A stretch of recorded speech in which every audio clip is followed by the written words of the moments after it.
حتی آمریکا وقتی که پوتین رفت او رو دستگیر نکرد. یعنی چطور میتوان که از یک تاجیکستانی که تقریبا 45% اقتصادش از آن مهاجران کاری که در روسیه کار میکنن وابستگی دارد باید که این کار رو به عمل برساند.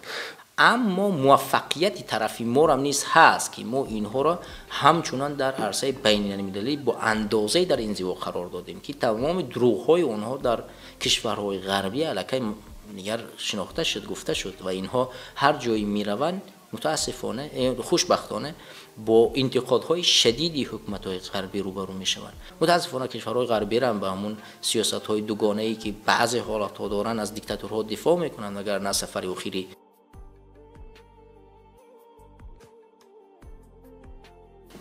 عاشقان سیاست و راهی مبارزه. بله، ما در ورشاو قرار داریم. ورشاو سالهای آخر کنفرانس بین المللی چینک انسانی در این کشور جایگاه شده است که مخالفین ما در اینجا تجمع میکنند، نه تنها در اون کنفرانس بلکه در زندگی سیاسی. و امروز ما با عبیدالله سیدی یکی از انسانهایی که در این کنفرانس اشتراک داشت و امروز شاید آخرین روز اشتراکشون باشد، میخواستم که بپرسم چی طور گذشت کنفرانس، آیا شما راضی هستید، چی برنامه هایی بودن که میخواستید که مردم اینها را بشنوند و چی چیزهایی بودن که از نگاه شما کمبودی چی بود، پیروزی چی بود، هدف آمدن شما تا جایی که شما فکر میکنید موفق بود یا نه؟ سلام و درود به شما و بینندگان شما. امیدوارم که انشاءالله که تن صحت و سلامت باشید. بله، خدا را شکر که ما امسال توانستیم با هیئت سازمان جوانان برای تاجیکستان با این کنفرانس سفر کنیم. روز دوشنبه یعنی روز 6 اکتبر هیئت ما به اینجا رسید و ما روز 6 متاسفانه نتوانستیم در روز اول برآمد کنیم، ولی روز دوم، روز سه شنبه، روز هفته ما توانستیم دو مرتبه در موضوعهای گوناگونی صحبت کنیم و واقعا موضوعها بسیار موضوعهای مهمی بودند که ما وابسته به این قانون شکنی ها از جمله حقوق انسان بسیار صحبت داشتیم، از حقوق روزنامه نگاران، از حقوق بلاگران، از حقوق مردم بدخشان، از دیگر مردم خیلی با یک نیروی قوی دفاع کردیم و امیدوارم که صدای ما به گوش کسانی که میخواهند عدالت رو بپذیرند برسد. این کاری بود که ما اومدیم و صحبت کردیم، ولی هدف اساسی ما دیگر بود. هدف اساسی ما اومدن برآمد کردن نبود.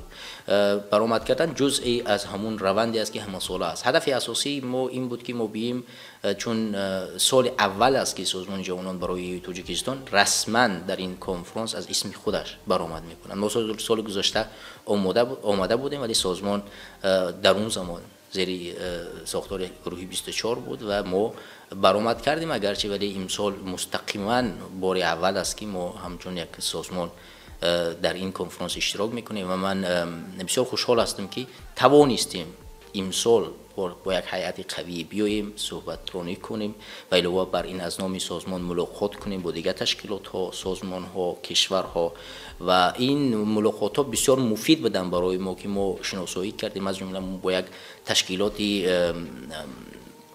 یک سازمان حقوقی بسیار علاقه برقرار کردیم و امیدواریم که روند آینده ما میتواند به حد زیاد نزدیک شود به این سازمان های حقوقی، چون ما یک سازمان حقوقی هستیم، ما یک سازمان سیاسی نیستیم، ولی ما را مجبور کردن وارد سیاست، چون فشارهای سیاسی از جانب تاجیکستان خیلی زیاد بود که در روند مبارزه ما مجبور شدیم از حکومت تاجیکستان انتقاد کنیم، وگرنه هدفی اساسی تشکیل سازمان ما این حمایت از حقوق شهروندان بود است، نه بر ضد دیکتاتور مبارزه بودن. برای همین ما بسیار مفاد گرفتیم از این و امیدوارم که همین سازمان ها یعنی نشستا ادامه پیدا میکند. این اولین نقطه بود که ما مفاد کنیم. نقطه دوم این دیدار با برادرای تاجیکستان هم شما در اول قید کردید که ورشاو یک جایی شده است که نه تنها اینجا به خاطر برآمد و کنفرانس میم بلکه به خاطر دیدن دوستان. در اینجا بسیار از چهره های سیاسی تاجیک، از برادران مخلص و مبارز که چهره هاشون همیشه در سامانه‌های مجازی دیده می شود، برایشون ارث بردیم و دیدن اونها واقعا یک مهر دیگری رو در دل انسان چی میکنه. وقتی هر یک نفری را که با او ارث بردیم میبینی واقعا شاد میشه و اون غمگینی که ما در راه یعنی در در مهاجرت قرار داریم تقریبا از بین میرود. مثل یک تاجیکستان دیگری شده است که گویا که 10 روزه میروید تاجیکستان و تمام نزدیکانت را و کنار در یک جا میبینید و هر کجایی که میروید با یک تاجیک دیگری سلام میکنید. و این هدف دومی بود که ما اومدیم و برای دیدن برادران، دوستان، نزدیکان که موفق هر دو شدیم، خدا را شکر. از نگاه شما یعنی کنفرانس OBSE مثل همیشه پر رونق بود؟ از نه تنها تاجیکان، از دیگر ملت ها زیاد بودن؟ ببینید در سالهای اولی که این کنفرانس تشکیل شد، تقریبا 10 سال بیشتر میگذرد، بسیار فعالیت مردم زیاد بود، چون تمام کشورها هیئت‌هایشون اشتراک میکردند و مردم امیدهای زیاد داشت، چون از رگلامنتی همین سازمان مردم زیاد با خبر نبودند که این سازمان یک سازمانی است که فقط برای دیگران منبر جدا میکند. هدف سازمان تاثیررسانی در کدام کشوری نیست در سیاسی که دخالت کردن یا مجبور سازی، و مردم واقعا هم زیاد اشتراک میکردن، فکر میکردن که اشتراک نکردن در این سازمان، مخصوصا دلیگاسی‌ها یا که نمایندگان دیگر کشور، میتواند برای اونها یک راه سختی را به میان میگذاره، یا که تحریم شوند یا به اصطلاح روسی سانکسیا و دیگر از دیگر الفاظ استفاده شود. ولی وقتی که بر روندی سال ما دیدیم که تاجیکستان یک بار اول اشتراک نکرد و سال دوم آمد که هیچیش نگفتن و 2 سال 3 سال دیگر میشود اشتراک نمیکند و این باعث میگردد که همین روندی، یعنی امسال تاجیکستان اشتراک نداشتن، کشور دیگر هم مثل تاجیکستان در اینجا نبودن، این همون پر رونق بودن سازمان رو کمتر میکند، رنگینتر نمیکند، چون بودن نماینده تاجیکستان در اینجا برای ما خوب است، بد نیست. البته یک فایده ما هست که ما اونها رو مجبور کردیم از تمام منبرهای بین المللی دروغگویی رو بحث کنن، قفانشینی بکنن، این یکی از چیزاست. ولی ما توانستیم این کار رو بکنیم که اونها قفانشینی بکنن. ما پیروز شدیم در این، اما بودن اونها درست‌تر است، چون اونها حرفایی میگویند که ما میتونیم تمام حرفای اونها رو تکذیب کنیم، چون ما در این کنفرانس فقط میگوییم همچون یک ریپورت، یعنی چیزهای شکایتی که ما داریم به اینها میگوییم و برمیگردیم. اگر حکومت تاجیکستان باشد، اون دروغ‌هایی را که او میگوید ما میتونیم تکذیب بکنیم که نه، چون نیست و دلایل‌های دیگه‌ای هست که اثبات کننده است. حکومت تاجیکستان در اینجا میاد دروغ میگوید و ما او را اثبات میکنیم که نه، این حرف دروغ است و اصلیت کار در تاجیکستان دیگه است. و این خاطر نه اونقدر رنگین‌تری بود که سال‌های اولی کنفرانس بود، ولی به هر حال امسال هیئت‌های حزب و حرکت‌ها از تاجیکستان بیشتر بود، از مخالفان منظورم، و این کمی رنگین‌تر کرد سازمان رو، کنفرانس رو. از نگاه من، از نگاه نه، حتی همینه که 2-3 بار هیئت تاجیکستان آمده بودن و کمک با آنها یعنی تهدید شد و به احساسات راه داده شد، از همین نگاه باشد که تاجیکستان دیگر دلیگاسیون خود روان نکرد، آیا همین چیز میتواند سبب شود؟ و دوم اینکه بله، OBSE این یک سازمانی مصلحت دهنده است، اما در کشورهای دموکراسی مصلحت اینها قبول می شود و این افکاری که جمع می شود و اون ساحه‌هایی که اونها پیدایش یک اینفرماسیا و یک حقیقت اینها پیدا میکنن، اینها همچون چون که در بسیاری جایها دیدم که مثال در آلمان این سازمان یک تمام مردم آلمان میشناسن این سازمان، یعنی من با مردم عادی وقتی صحبت میکنم در این باره این میگن هم میشناسیم، یعنی برای کشورهای دموکراسی لازم است، یعنی در همه کشورهای اروپایی آفیس خود دارن، جایگاه خود دارن. فکر نمیکنین که همین تهدیدها، یعنی همین به احساسات راه دادن دلیگاسیون تاجیکستان رو دیگر نآورد به اینجا؟ نه، من فکر میکنم که استراتژی تاجیکستان در مقابل مخالفات تغییر یافته است. ما باید به چند نقطه نظر کنیم. اول، نآمدن اونها به اینجا. دوم، اشتراک نکردن اونها در بیشتر جایهایی که ما هستیم. سوم، در صحیفه‌های مجازی مرز گرفتن از مخالفان. ما مثل پیشینه نمیبینیم که تیمی حکومت بسیار فعالانه در مقابل مبارزه ببرد.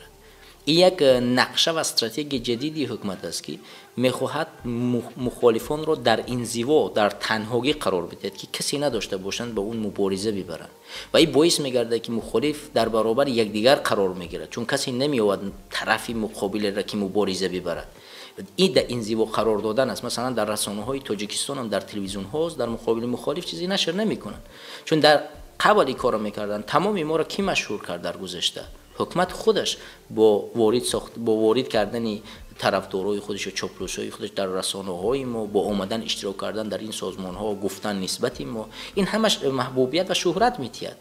و من فکر میکنم که استراتژی جدیدی است که حکومت جاری کرد و تا اندازه ای را ما میبینیم که نتیجه داد، نتیجه مثبت برای حکومت و نتیجه منفی حکومت واقعا یک نتیجه مثبت گرفت از این کار.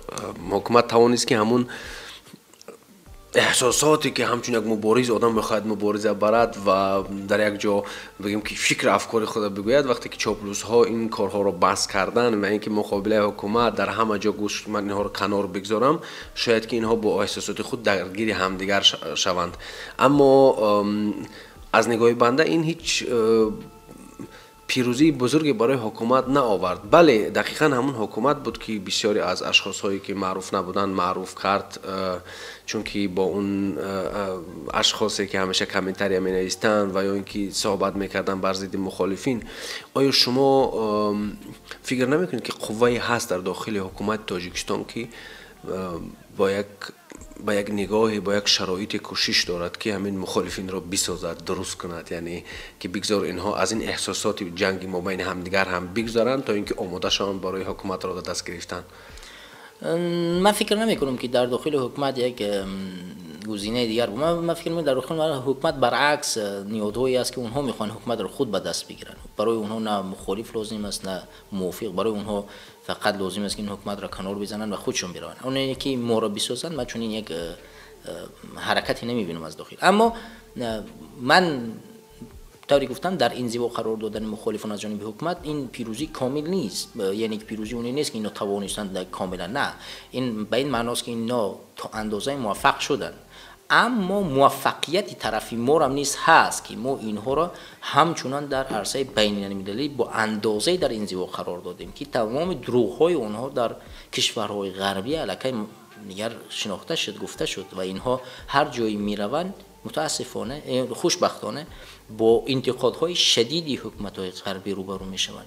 بر اساس همین اینا وقتی اینجا سفر میکنن، شما دیدید که در آلمان با اونها چی شد مثلا. این فقط این طور نیست که بیان، اما متاسفانه کشورهای غربی هم به همون سیاست‌های دوگانه‌ای که بعضی حالت‌ها دارن از دیکتاتورها دفاع میکنن. اگر نه سفر اخیری مثلا ولادیمیر پوتین به تاجیکستان ما دیدیم که اتحادیه اروپا فقط یک بیانیه نشر کرد.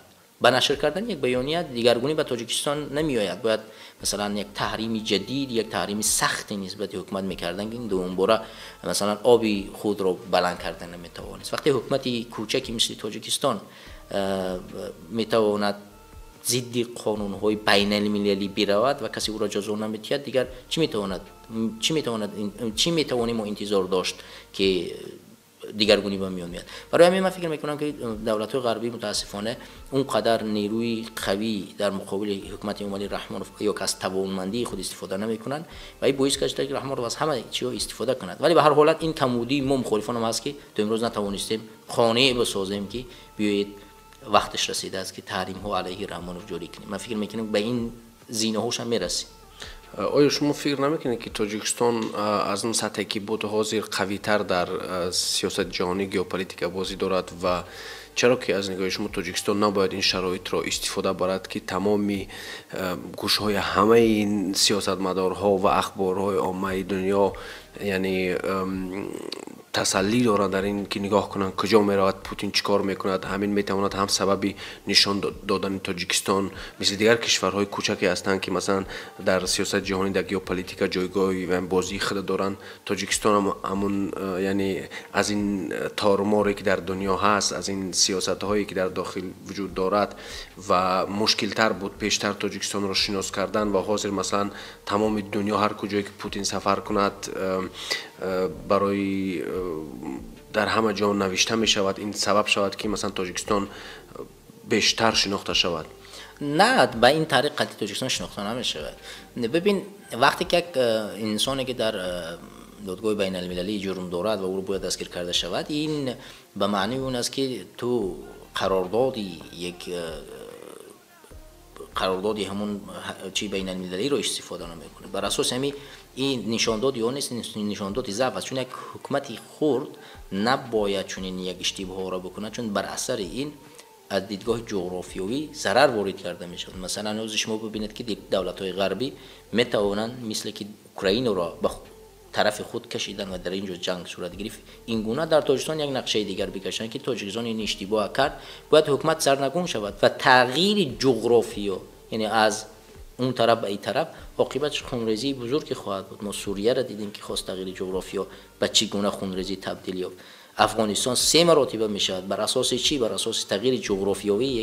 یکم بریتانیا آمد، دوم روسیه آمد، سوم امریکا آمد. همه این به خاطر چی بوده؟ به خاطر تغییر جغرافیایی به خون خاک یکسان شدن. تاجیکستان میتونه چون یک بر اساس یک اشتباه خیلی کوچکی وارد چون یک جنگی شود. بر اساس این درست نیست. اون میتونه از راه دیگری استفاده کند. برای همین من ضعف غرب میبینم در ایجاد نکردن تحریم ها، ولی این پرزور بودن حکومت تاجیکستان رو نشان نمیدهد که در سیاست بازی میکند. بازی کردن نمیتوند. این فقط نشان دادی یعنی زیر دست بودن روسیه را میکند که تاجیکستان حتی امریکا وقتی که پوتین رفت او رو دستگیر نکرد. یعنی چطور میتوان که از یک تاجیکستانی که تقریبا 45% اقتصادش از آن مهاجران کاری که در روسیه کار میکنن وابستگی دارد، باید که این کار را به عمل برساند و این قوه این رو ندارد در اول.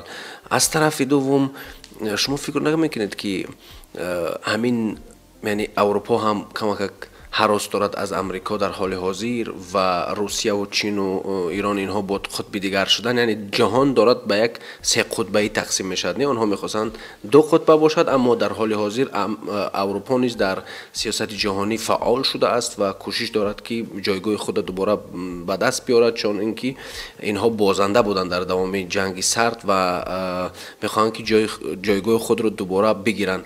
فکر نمیکنید همین 3 قطبه شدن جهان بعضی از ارگانیزاسیون‌ها و مثل ABSA این چیزها کمرو نقل میشن؟ یعنی وقتی که این جهان 3 قطبی میشود دیگر حتی همون ریکامنداسیونی که مصلحتی که اونها میدهند دیگر تاثیر نمیکنه، چون که همین گلوبالیزاسیونی که یک وقت همه از همدیگر خیلی وابسته بودیم، همین آهسته دارد که وابسته دیگر همین 3 قطب از همدیگر جدا باشن، هم اقتصادی، هم فرهنگی، هم دیدگاهی. فکر نمیکنید که همین چیزها در همین عمومی شدن افکار آزادی و به مثل همین کنفرانس ها یا اینکه ارگانیزاسیون ها تأثیری منفی رسانده است؟